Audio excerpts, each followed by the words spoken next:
Hey everybody, this week's Torah portion is Parshat Tetzaveh. Parshat Tetzaveh has within it one of the most beautiful lessons in the entire Torah, and that lesson is as follows. The Parsha discusses the different clothing that the high priest used to wear when he would walk around in the temple.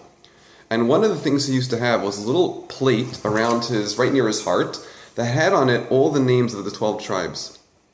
And the idea was that everywhere he would go, he would have the merit being reminded always of the 12 tribes, our ancestors.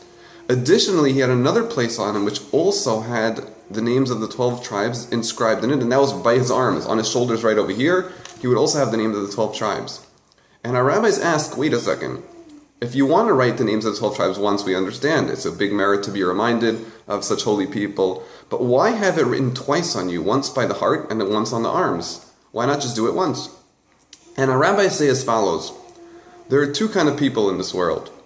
There is one kind of person who, when he hears something bad has happened, the response is, that is terrible, somebody should really do something about it, I feel horrible. That's great. However, that doesn't help the person who has the need.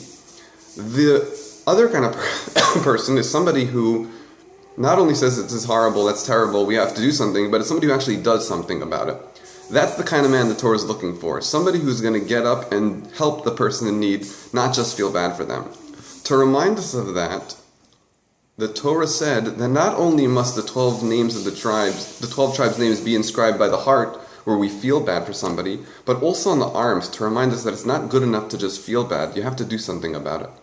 Now, it's interesting that this always falls out, this parsha, around Purim time, and I'll tell you why that's so fascinating. One of the most beautiful things we do as Jews is get dressed up for Purim. Now, why is that so beautiful? The reason is because you have to understand why we get dressed up on Purim. One of the reasons our rabbis tell us why we get dressed up on Purim is because on Purim, there's a custom that when somebody asks for charity, no matter who it is, doesn't matter what, you give it to them. So you're giving charity all day long. Now, that is beautiful and great, except for one problem. The result of everyone asking for charity, of everyone giving charity, is that a lot of people who need it are going to ask for it. However, they're going to be embarrassed because not necessarily do they want everyone to know that they need charity, but they do want to get the charity. So what did we do? We got together and we decided, you know what?